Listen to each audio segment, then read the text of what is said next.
এক ভয়াবহ বিপ্লব সামনে আছে, এক ভয়াবহ গণহত্যা সামনে আছে, এক ভয়াবহ ইমব্যালেন্স আছে। এখনো আমরা হয়তো টের পাচ্ছি না।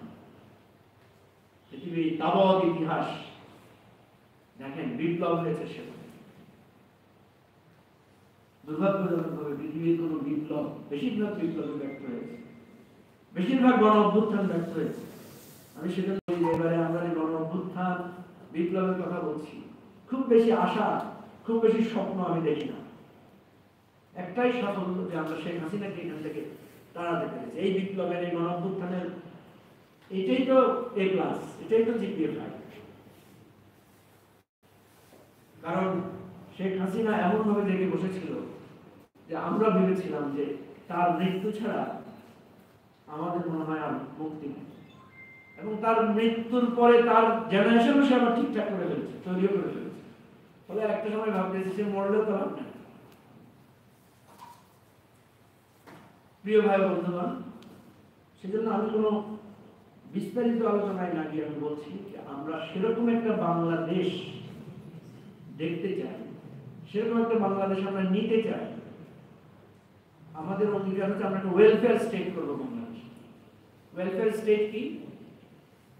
খুব সহজে, যেখানে শিক্ষা, চিকিৎসা ফ্রি, যেখানে বাসস্থানের নিশ্চয়তা আছে, যেখানে মানুষের কর্মসংস্থানের ব্যবস্থা আছে, কেউ বেকার থাকবে না, শিক্ষাটাই তৈরি হবে তার কর্মসংস্থান না হবে। আমরা তো ভোট কিভাবে দিব এটাই এখন পর্যন্ত ঠিক করতে পারিনি। আমার ভোট আমি দিতে পারছি না যুগের পর যুগ। ভালো পরীক্ষা দিয়েও আমি নিশ্চয়তা পাচ্ছি না আমি ঠিক করি। আমি যা খাচ্ছি ভেজাল খাচ্ছি, বিষ খাচ্ছি, এরকম বহু নেগেটিভ কথা আপনাদেরকে বলতে পারবো। আসেন আশা দিয়ে শেষ করি। আমরা যদি এরকম একটা সলিউশন বেসড পলিটিক্সে যেতে পারি, এই যদি অঙ্গীকার হয়, আমাদের মতাদর্শিক মতবাদ ব্যক্তি কেন্দ্রিক রাজনীতি আর নয়, রাজনীতি হবে সমস্যা সমাধান, রাজনীতি হবে অধিকার ভিত্তিক। আমরা সবাই বলবো আপনি কোন দল করেন, স্বাধীনতা কি করেছেন, আপনাকে 100 বার সালাম। স্বাধীনতার পিতা, বাংলাদেশের পিতা কতজন হইতে যান হাত তোলেন, সবাই রাষ্ট্রের পিতা বানাই দিল, আমার অধিকার চাই।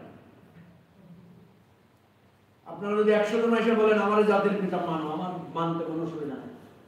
যদি আপনাকে জাতির পিতা মানার পরে আমার বেকাররা চাকরি পায়, আপনাকে জাতির পিতা মানার পরে ঢাকা শহরের যানজট দূর হয়, আপনাকে জাতির পিতা মানার পরে যদি ড্রেনেজ ব্যবস্থা ঢাকা শহরে ভালো থাকে, আপনাকে জাতির পিতা মানার পরে আমি বেতন পাওয়ার পরে বাসায় নির্বিঘ্নে আসতে পারি, কোনো ছিনতাইকারী আমার বেতন ছিনিয়ে না নেয়, আপনার মতো আরো 10টা জাতির পিতা মানতে আমার অসুবিধা।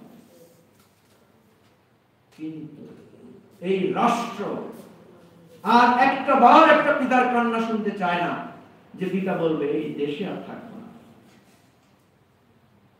সেই রাষ্ট্রের জাতির পিতা হইলে কি আর মাতা হইলে কি?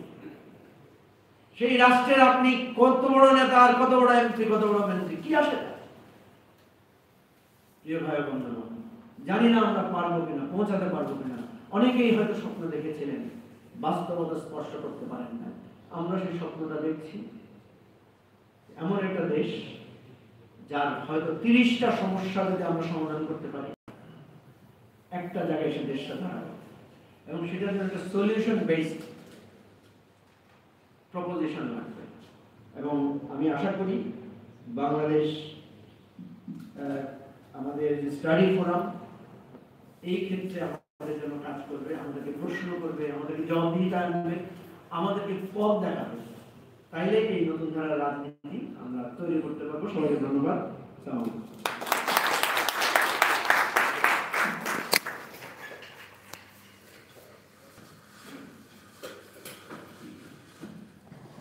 বন্ধু ভাইকে তার একটা বক্তব্য দেওয়ার জন্য।